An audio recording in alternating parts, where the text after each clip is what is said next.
A week before Fear Inc.'s release, this was about 5 years ago, we sent a heads-up email to the 8 funders that were mentioned in Fear Inc. Now, if you were paying attention to me, I said 7 funders. So the question should be, how did it go from 8 to 7? Very good question.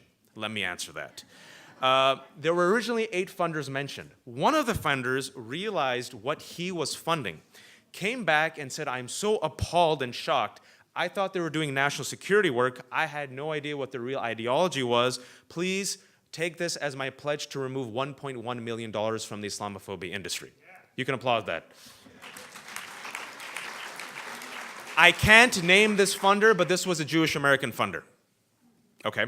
Number 2, a board member from another group that was listed called us up and said he loved hearing about this report. He said, man, I hate David Horowitz and the other people mentioned. Please take my name away from this. And I said, look, we followed the money trail. It went to your organization. You're on the board. And then he paused and he said, it's my crazy right-wing aunt. So even within some of these organizations, it's important to know that there's discord. Okay? There's discord. Also, we know that the Bradley Foundation pulled out of Gaffney's Center for Security Policy in 2012, which we think was a direct result of Fear Incorporated. Another group, Russell Berry Foundation, has been blasted for its funding of Steve Emerson, and I know for a fact it has caused tremendous dialogue and debate and discord within this organization as well.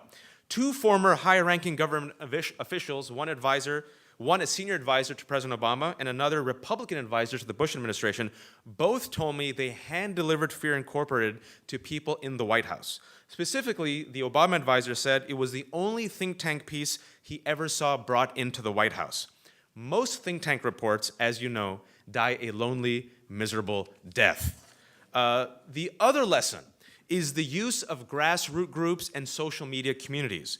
We deliberately strategized for this to go outside the academic and Capitol Hill beltways. And that was a major reason for its success. In the second question I'll answer, I'll give you exactly why and how we did that. Finally, connect the dots in plain English. There's no need to use highfalutin academic geek speak that no one cares to read or understand. Make it smart, make it digestible, use infographics, make it easy for people to understand. Final point, and the reason I think it was successful, is we sought alliances. We sought alliances from non-traditional players. We actually worked beforehand with Republicans who were very high-ranking, who were disgusted at the time by this extremism that had crept in and now has taken over their party. Getting multiple messengers worked. Get multiple messengers to carry your water.